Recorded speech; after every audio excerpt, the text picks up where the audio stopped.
The Honorable Prime Minister, my colleagues, the Ministers of State, distinguished officials, dignitaries, officers of the state governments, ladies and gentlemen. We are passing through a very important transitional phase in the life of this country. Led by the Honorable Prime Minister's guidance and vision, every officer present here today, be it of the central government or the state government, has become, in tax administration, a very important agent of this change. Sir, if we look at the extent of transition which is taking place from the day you assumed office as the Prime Minister and the direction into which we are moving, there is a sea change which has taken place. In the field of taxation, if we look at the situation prior to that date, when you assumed office, what were the signs of the status quo that existed?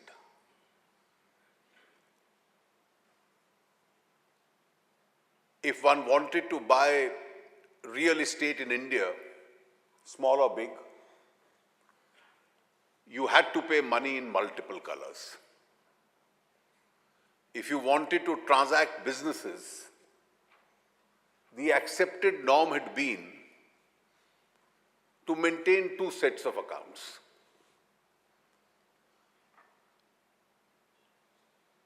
Electioneering, political funding, essentially knew only one color. And it was, as many global thinkers have used the phrase, the curse of cash which has struck India. Because it carries with it all its attendant challenges and problems. It leads to huge tax evasion. It leads to disempowerment of the states and the central governments to achieve various programs. It becomes an important source of evasion and avoidance. It becomes an instrument of corruption. It aids crime. It enables terrorism. The reactions had started. For 3 years prior to your becoming the Prime Minister, the Supreme Court was for good reason suggesting to the government to please constitute the special investigation team which could at least suggest measures which could lay down a roadmap on which we must try and bring the change. But I don't think anybody in the system really thought that in a brief period, a course correction in India could so rapidly take place.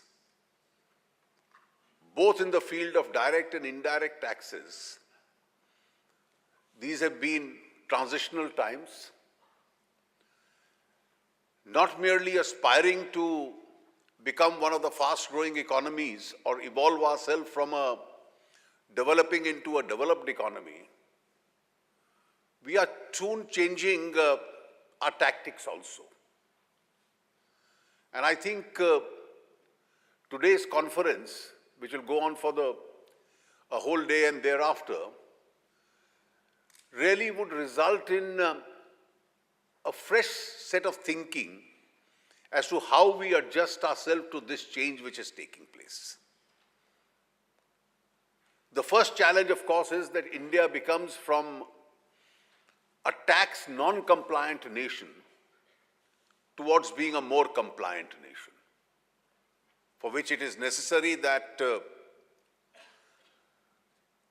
our procedures are simple, our rates are reasonable, our environment of self-compliance is there,